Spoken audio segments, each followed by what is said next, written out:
High court ನೀಡಿದ ತೀರ್ಪಿಗೆ ಸಚಿವ ಜಮೀರ್ ರಾಜಕೀಯ ಬಣ್ಣ ಬಳಿದಿದ್ದು ಇದಕ್ಕೆ ಭಾರಿ ಆಕ್ರೋಶ ಮೂಡಿತು. ಪೊಲಿಟಿಕಲ್ ಜಡ್ಜ್ಮೆಂಟ್ ಅಂತ ನಿನ್ನೆ ಅವರು ಹೇಳಿಕೆಯನ್ನ ಕೊಟ್ಟಿದ್ರು. ಇದೀಗ ಬಿಜೆಪಿ ಟ್ವೀಟ್ ಮಾಡಿ, hello mister Zameer Saab, Karnataka high court ಮೇಲೆ ಇದೆಂಥ ಆರೋಪ? ಪೊಲಿಟಿಕಲ್ ಜಡ್ಜ್ಮೆಂಟ್ ಕೊಡುವುದಕ್ಕೆ ಇದೇನು ಶರಿಯಾ ಕಾನೂನಲ್ಲ, ಮಾತಿನ ಮೇಲೆ ನಿಗಾ ಇರಲಿ, ಸಂವಿಧಾನಕ್ಕೆ ಅಪಮಾನ ಮಾಡದಿರಿ ಅಂತ ಸಲಹೆನ ಕೊಟ್ಟರು. ನಾಚಿಕೆಟೋನೆ ಓದಂಗಿಲ್ಲ, ಬುದ್ಧಿಲ್ಲ, ಮೊದಲ ಬುದ್ಧಿಲ್ಲ, ಬರೇ ಕಿತಾಪತಿ. ನಿನ್ನೆ ಜಡ್ಜ್ಮೆಂಟ್ ಬಂದಿರೋದು ಎಲ್ಲೋ ಒಂದ್ ಕಡೆ ನನ್ನ ಅಭಿಪ್ರಾಯ ನಾನು ಹೇಳ್ತಾ ಇರೋದು, ಎಲ್ಲೋ ಒಂದ್ ಕಡೆ ಪೊಲಿಟಿಕಲ್ ಜಡ್ಜ್ಮೆಂಟ್ ಬಂದಿದೆ ಅಂತ ನಾನು ಭಾವಿಸ್ತಾ ಇದ್ದೀನಿ. 100% ಸಿದ್ದರಾಮಯ್ಯ ಯಾವ ತಪ್ಪು ಮಾಡಿಲ್ಲ, ಸಿದ್ದರಾಮಯ್ಯ ಯಾವ ಇನ್ವಾಲ್ವ್ಮೆಂಟ್ ಇಲ್ಲ. ಇದು ಪೊಲಿಟಿಕಲ್.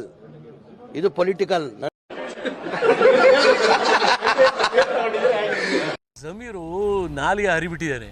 ಪೊಲಿಟಿಕಲ್ ಆದೇಶ ಅಂತ ಹೇಳ್ತಾರೆ. ಯಾವ್ದು ಪೊಲಿಟಿಕಲ್ ಆರ್ಡರ್? ಜಡ್ಜಸ್ ಪೊಲಿಟಿಕಲ್ ಲೆವೆಲ್ಗೆ ಇಳಿಸ್ತಾರ? ಭಯ ಭಕ್ತಿ ಅನ್ನೋದು ಇಲ್ವಾ?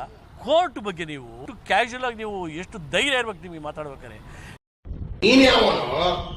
ನಾವೀಗ ಕಂಟೆಂಪ್ಟ್ ಮೂವ್ ಮಾಡ್ತಾ ಇದೀವಿ, ಆಲ್ರೆಡಿ ಮೂವ್ ಆಗ್ತದೆ. ಇವತ್ತು ನಾವು ಯಾಕೆ ಮಾಡ್ತಾ ಇದೀವಿ ಅಂತ ಹೇಳಿದ್ರೆ ಭಯ ಬರ್ಬೇಕ್ರಿ. ಕೋರ್ಟ್ ಅಂತ ಹೇಳಿದ್ರೆ ಮಾತಾಡುವಾಗ, ಕೋರ್ಟ್ ಬಗ್ಗೆ ಮಾತಾಡಿದಾಗ ಭಯ ಬರ್ಬೇಕು.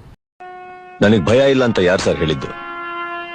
ಯಾವಾಗ್ಲೂ ಒಂದ್ಸಲ ಅಲ್ಲ, ಒಂದೊಂದು ಕ್ಷಣ, ಒಂದೊಂದು ನಿಮಿಷನೂ ಭಯ ಪಡ್ತಾನೆ ಇರ್ತೀನಿ ಸರ್. ನ್ಯಾಯಾಲಯ ಬಗ್ಗೆ ನಮಗೆ ಗೌರವ ಇದೆ.